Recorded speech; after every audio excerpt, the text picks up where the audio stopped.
It's the TCTV training show. The TCTV training show. They're learning how to shoot and learning how to light, learning how to mic and edit right. These are TCTV's finest in training, doing their best with focusing and framing. It's the TCTV training show. The TCTV training show. You're watching TCTV. It's the training show. The TCTV training show. They will get better.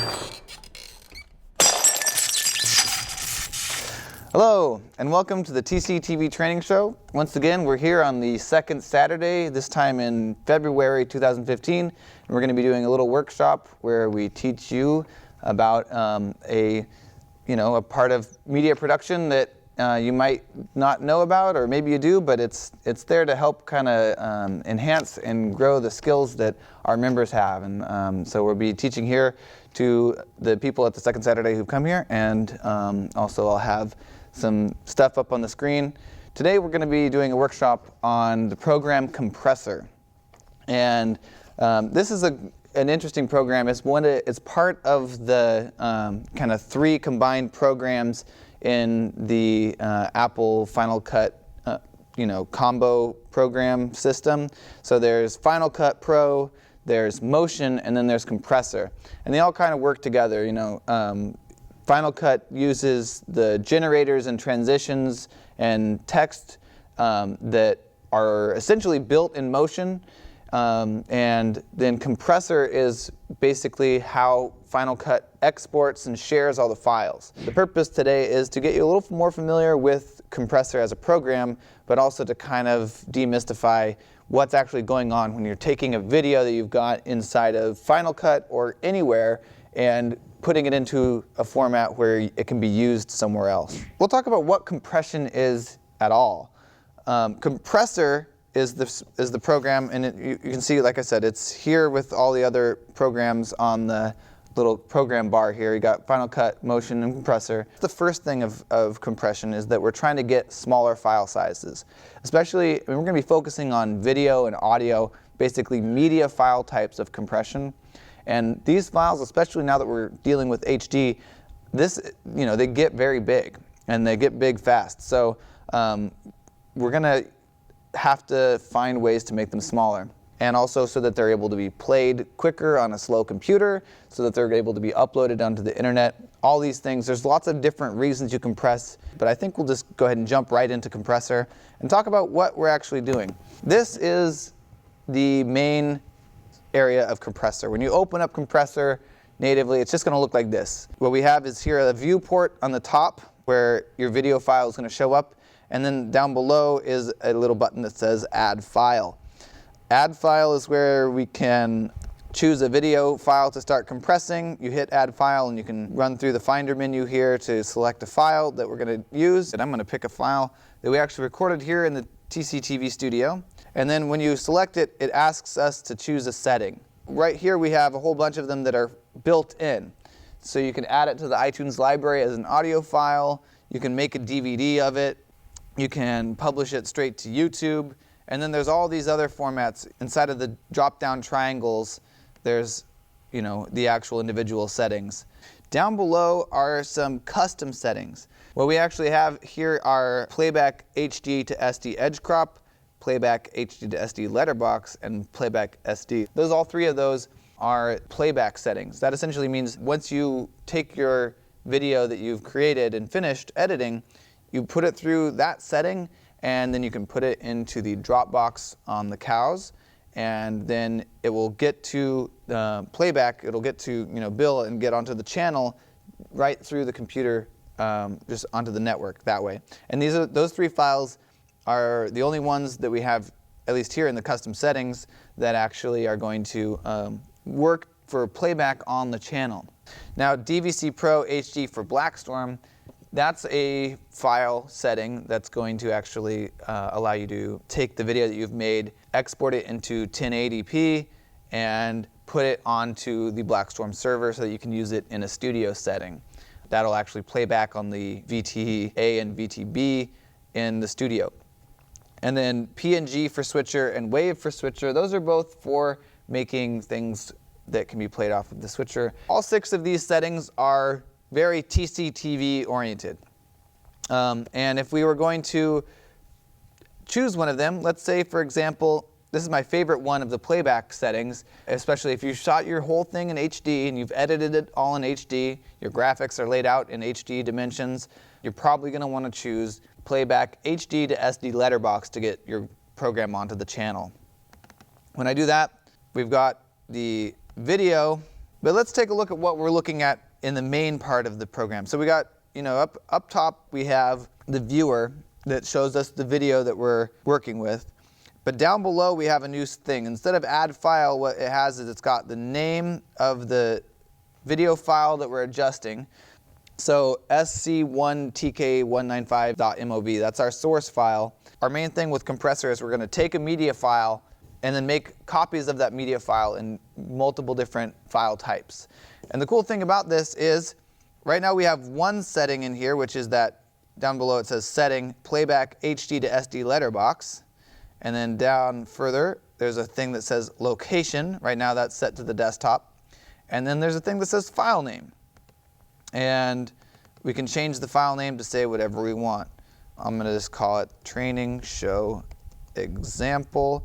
And what I like to do when I'm naming things in Compressor is to also put in the file what it actually is being compressed as.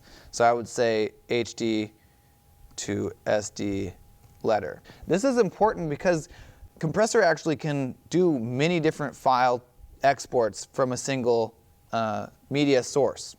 If I was going to do that, let me see what I can do. So up in the top corner, there's a little button that's going to say show.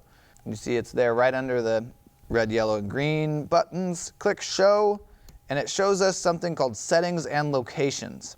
You saw this before when we were kind of doing it through the main menu part where you add a file and you choose a setting. Now what I want you to see is that we can actually add many different settings. So when I hit send, which down at the very bottom it says start batch, that's the last thing you click. It's at the bottom right of the screen, and once you kind of have decided where it's going to go, you made sure the location is being sent where you want it to go, and all the different little settings are set the way you want them, then you can hit batch and it will do all of it in one big batch, and you can kind of just start it and let it go. So that's this, settings and locations. If we wanted it to not go to the default location, which a lot of time it will say source. If you hover over it, it'll show you where source is, and usually that just means if the source is in a folder, so let's say this one's in just the main folder of our GRAID, it will put that file next to that same file with a new file name. See this one here now, the one that I put the wave on it, it's just going to convert our video into a wave file, and it's got the same file name, but it says wave for switcher next to it. If you want to change the location, what you do is you go to the location for the individual setting and you right click it, choose location, and you can choose from their default locations or you can choose other, and then of course you just get a finder window and you can go and put it wherever you want. Usually I like to have a folder called exports where I keep all of my compressed files all together. So these are all compressed files of one type or another, and I'll just go ahead and hit choose to make sure I send those files into the exports folder. Another piece of this is that this viewer is not just a viewer, you can also set in and out points. I'm going to drag that in point. You see that little arrow with the line on it? That's a in point, in point. And actually if you want to set an in point, if you press keyboard shortcut I, it will automatically move that in point to wherever the cursor is. Now let's say I want to set an out point. Then I press O, and you see it jumps the preset right there. So now we've selected a very short segment of our video. Now that's something you can definitely do. This whole time we've been working off of a raw file that we've brought in from the hard drives from somewhere, and then we're going to be converting it directly from the file. A lot of times you're not going to be coming into Compressor from that direction. What you'll be doing is you'll be coming in from Final Cut. So allow me to just give an example of that really quickly. We're here in Final Cut, and we've got a video down on the timeline. We've done all our edits. Basically, our video is fully edited and ready to be exported. Now, generally, you've gone up here and said share, and then you've got your settings up here that you choose from. But if you've noticed, right next to the share button is another option that says send to Compressor. This is how you're usually going to get into Compressor. You do your edit, and then you select send to Compressor. It opens up Compressor, and in this case, take a look at what we have. First of all, since we haven't sent that first batch through, we still have the one that's based out of our file here. And then now we have this one, which I should have given it a better name. I just called the project FKJ, but that doesn't matter. Whatever the project is, and whatever the project is named, you can see that it's a project rather than just a video file because it's got the little Final Cut logo there. And then up out here, you see a thumbnail of our video file instead. In fact, you can tell because it says .mov there. That's how you're usually going to get to Compressor. A couple reasons you might want to get to Compressor rather than just using the Compressor presets in the share menu. One of the reasons you would want to go to Compressor is for the multiple exports at one time thing. So then you could, if you wanted to export it for the channel, export it for YouTube, and also maybe make a full resolution copy for yourself to store somewhere, you could do all three at once and then not have to queue it up over and over and over again in Final Cut. If you want to do it here, you can also tweak certain settings. I guess I should show you the inspector at this point so that we can get there. Remember how when we went over to the show button on the left side and we got settings and locations? There's actually the same thing on the other side of the window, which is show and hide the inspector. And inspector is a term that you might be familiar with if you've been using Final Cut, or even, and many other of the products that Apple has been using now have what's called inspectors. And if we remember how those work, essentially what it is it's a kind of more specific item level look at whatever file we're looking at. And in this case, we're looking at the HD to SD letterbox setting that we've applied to our file. So let's take a look at what we got here.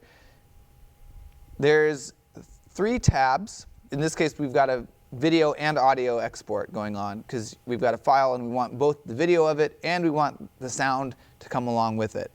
General is kind of an overview. First of all, it gives you an estimated file size. And that brings me, I guess, to another reason that you might want to use Compressor rather than share. You can actually see an approximate version of how big your file is going to be. I know that there are, video contests, or even, just uploading to the internet sites. Sometimes they limit you to 200 megabytes, or, it has to be under 2 gigabytes or something like that.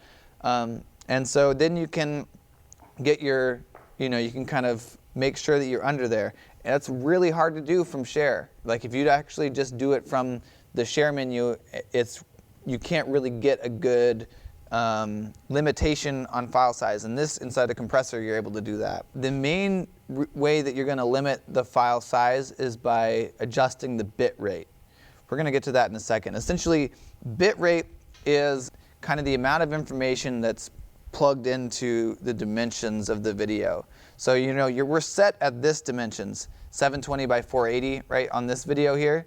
That's a pretty standard definition dimensions. The pixels are set, but the bit rate is actually how much detail is plugged into those dimensions. You can also see that we have 29.97 frames per second, and we have stereo left-right audio. Down in the general properties, it tells where the default location for the setting is, and most of the settings we're going to change are not in the general tab, but rather the video tab. I'm mostly showing you this right now just so you get the idea of kind of what's happening behind the scenes. Frame size is that dimensions section I was talking about, 720 by 480 for playback. And really, when we're dealing with the playback ones, you're not going to want to adjust too much. So anyway, that's some of the stuff that Compressor is doing here. We're going to make a new setting. So here's what we're going to do.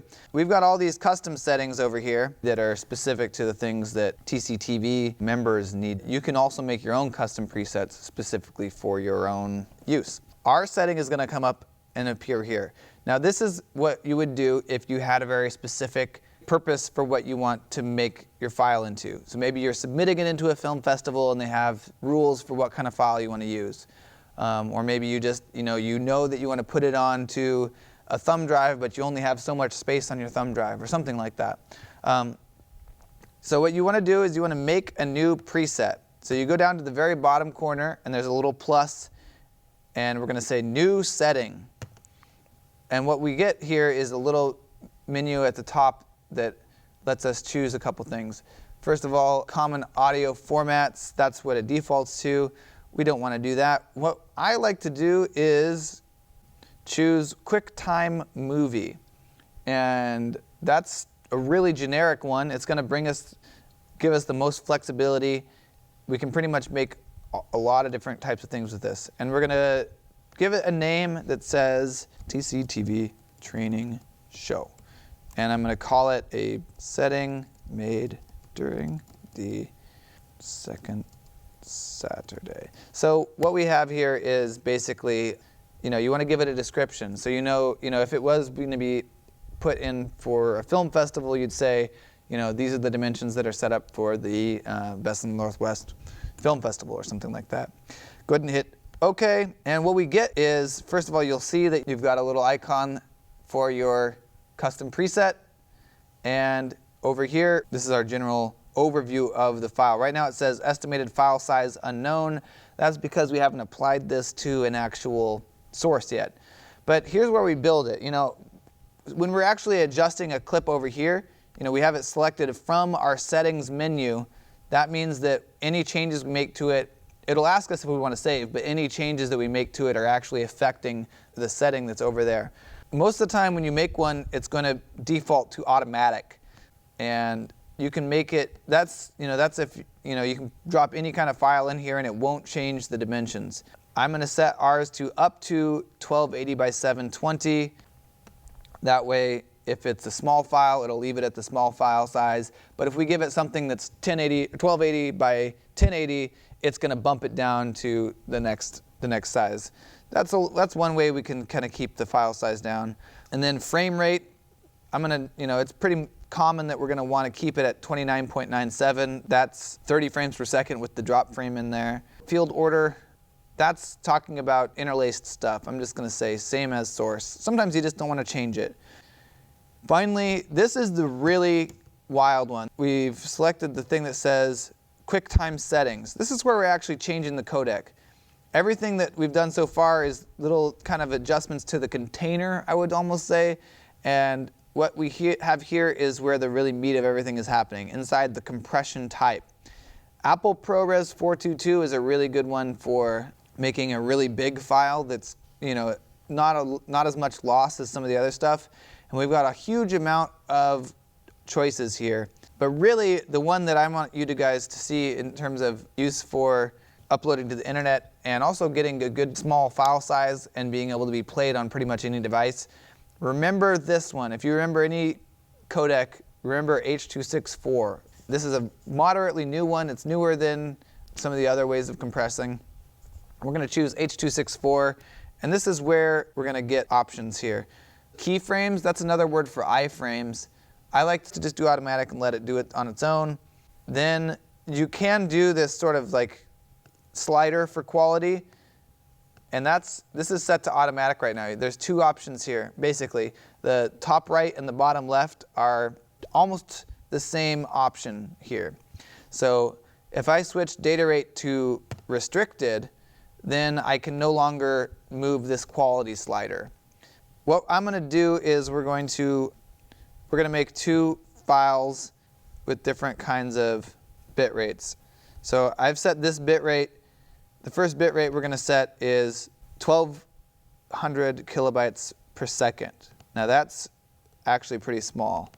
So let's see, 1200 kbits. I'm going to rename our file. I'm going to duplicate now I have two two different files. I'm going to actually just add a 0 onto this one, and let's go ahead and go back to our QuickTime setting and restrict the data rate up to 12,000 kilobytes a second.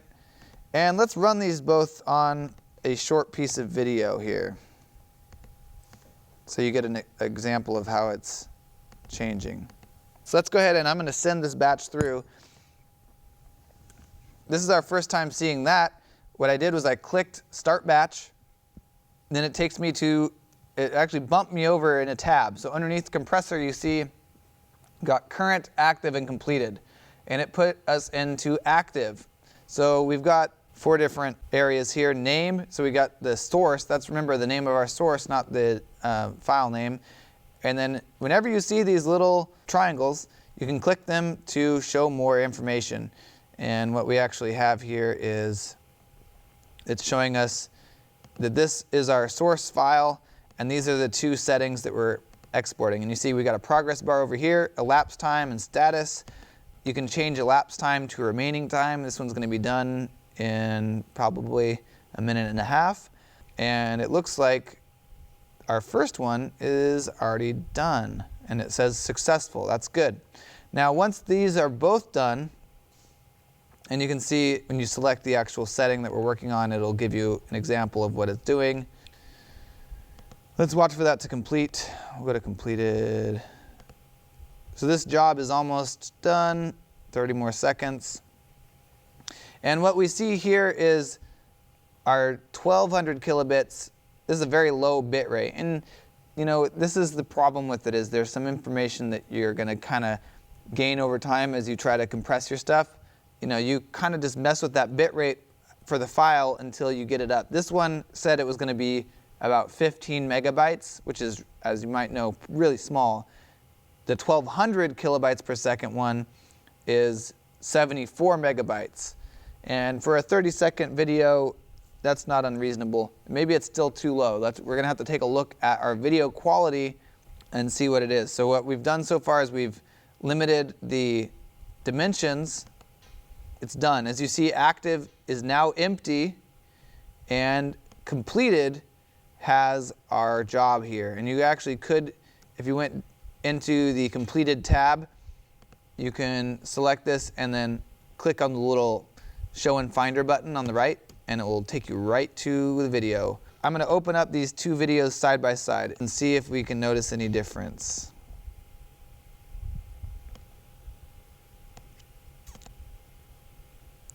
So it's a little hard to see, but you see how in this video we're getting artifacting?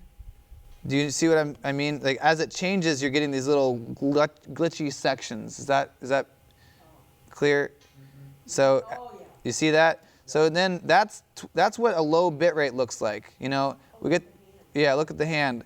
Anytime there's motion, we get kind of blocky blocks. That's an artifact of the program taking similar colors and clumping them together in blocks, and it's, you know, not got enough detail in there to track the changes.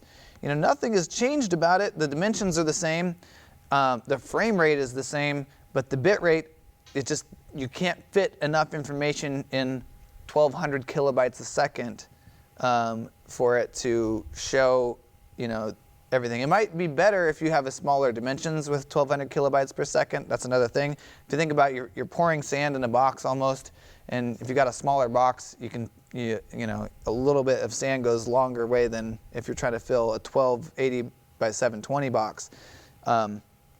Okay, then let's take a look at the same frame in this one. You can already see the difference. You can see the hands. The parts that are not moving, you see how it's even got some artifacting in that section, versus there we kind of can see the edge of the marimba. We can see their hand is blurry, but it's not all pixelated out like that. And you know, this is still a pretty low bit rate. 12,000, not too big. I think that what you can do is take a little section of your video that you're trying to convert, and you try out a whole bunch of little ones where you export a small amount. You export 30 seconds of it, and and get it so you can kind of see around where you want that bit rate for visuals, so that it looks good. When you upload it to YouTube, you want to give it upload it to, when you upload it to whatever site you're going to upload it to, you want it to be the highest quality it can be before they put it through whatever conversions that they do, because they're going to probably do something. So you want to get that as high as you can before you do that. So you want to kind of make those little test runs. I like to do those a lot. You put a whole bunch of different batches in there, and then you compare each of them and see, okay, does this really make a difference? Do I need to do a higher bit rate, a lower bit rate? Is this up to my standards? Basically what we got here is we have a program that you bring a file in, you bring a source video that you want to convert into another video, and you drag in that file. You can actually drag a file in. I'll do that just for example. So we'll drag in a file, and then you choose a setting. You can actually click on it to add outputs, or you can open your settings and locations window there, and you drag it onto there. So once you have a setting on a source, you can set your in and out points up on the viewer. You've got the setting. You can change your location. Let's change the location by right-clicking on location and choosing desktop. And then you can change the file name, which is training. And then I like to leave on the file name the setting, or at least the codec. Sometimes I'll add other information, like if I'm doing multiple different bit rates on a different file to test out stuff, I will put that in the file name so I can tell the difference between all the files that I'm making. Once you've got your settings, location, file name, and you've gone into the inspector and made sure that everything looks the way you want it to look, you click at the bottom of your screen, Start Batch. It flies up into the active window. You can see your file start to compress, and then it will show up in the completed section once it's all done. So that's essentially an overview of Compressor and a very, very limited introduction to codecs and compression. Well, thank you guys so much for being here today for the TCTV training show and this workshop on Compressor. I hope that the things that you have picked up from this workshop will help you in your productions. And I know that Compressor is a very powerful tool, and the more you use it, the more you're going to understand kind of what it is that's making up your video files that you're using. Thank you so much, and you can always come to every second Saturday. The second Saturday of the month, there will always be a free workshop for everyone. Whether you're a member of TCTV or not, you can come and take the workshop and learn how to use one of the media skills. And there was an orientation to follow for people who have not taken any classes at TCTV. They can kind of come, take a workshop, and then go to orientation and kind of learn what TCTV is all about. So yeah, thanks so much for coming, you guys, and we'll see you next time. You can watch the TCTV training show on TCTV channel 77, Sundays at 3:30 p.m., Tuesdays and Thursdays at 8 p.m., and Saturdays 11 a.m. and 7:30 p.m. Or you can watch any episode online on YouTube or at our website, tctv.net. That's also where you can find a full calendar of our classes in media production. Just go to tctv.net and click on training. And you can always count on a free workshop on the second Saturday of each month from noon to 1 at 440 Yager Way. It's open to the public. The learning never stops here at Thurston Community Television. They will get better.